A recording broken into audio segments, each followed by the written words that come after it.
Suppose f of t is a quantity depending on time t. Consider the area which accumulates under the graph of f as time passes. Let us label it cap f of t, for it too depends on time. Now clearly there is some relation between cap f and f.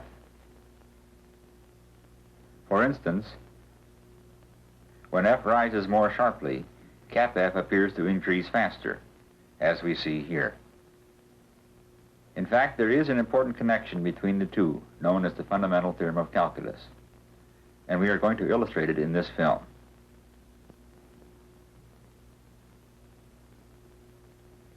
But first, let us briefly review the idea of the rate of change or derivative of a function f with respect to its variable x.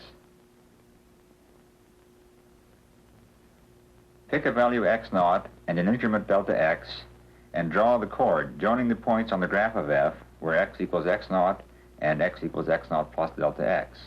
Its slope is the altitude f of x0 plus delta x minus f of x0 of the triangle divided by its base delta x.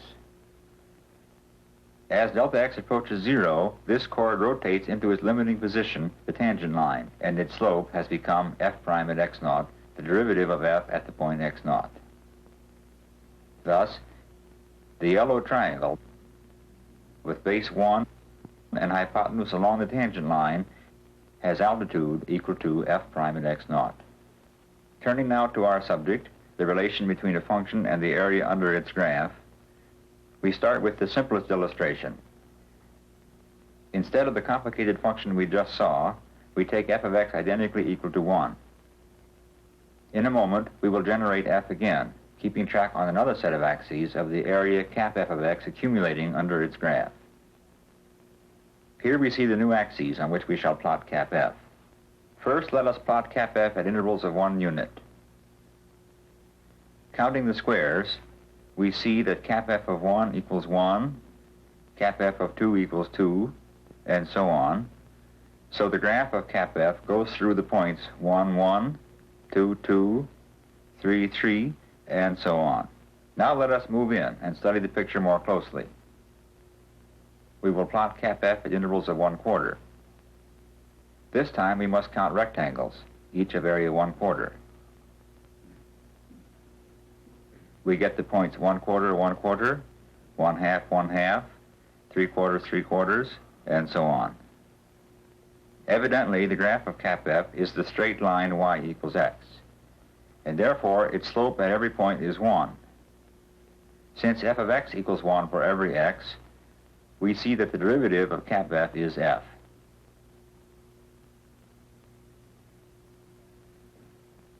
Let us try another case. This time we take f of x equal to x. As before, we will generate the graph of f again and keep track on the other axes of the accumulating area cap f of x, which we shall plot at intervals of 1 unit. This area is always a right triangle. When x equals 1, its base is 1, so cap f of 1 is 1/2. Cap f of 2 is 1/2 of 2 times 2, which is 2. Cap f of 3 is 1/2 3 times 3, or 4.5, and so on. In short, for any x, cap f of x is 1/2 x times x, or x squared over 2. So its graph is the parabola y equals x squared over 2. Let us now measure the slope of the graph of cap f, which is to say, let us find the derivative of cap f by means of our triangle with base 1 and hypotenuse tangent to the curve. If we do this at an arbitrary point x0, we see that the altitude of the triangle, which is cap f prime at x0, agrees exactly with f of x0, the value of f at that point. Thus, here again, as in the first example, the derivative of the accumulating area under the graph of f is f. Passing now from these examples to the general proposition behind them, we take a continuous function f, such as we see here. We pick a fixed point a and a variable point x, and consider the area cap f of x under the graph of f between a and x. Let us estimate cap f prime of x. If we increase x by delta x, we adjoin the region we see here, which is roughly approximated by a rectangle with base delta x and altitude f of x. Its area, f of x times delta x, is then a rough approximation to the change delta cap f in the area. In this approximation, we are simply ignoring the small region at the top. Dividing through by delta x, we have delta cap f over delta x, which is just the average change of the area per unit change of x, approximately equal to f of x.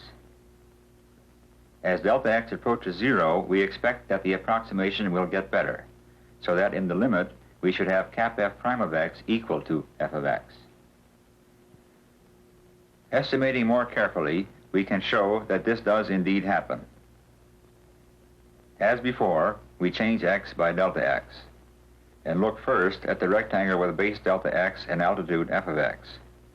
Its area, f of x times delta x, is less than or equal to the change delta cap f of x in the area.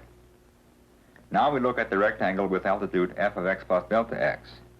Its area, f of x plus delta x times delta x, is greater than or equal to delta cap f of x.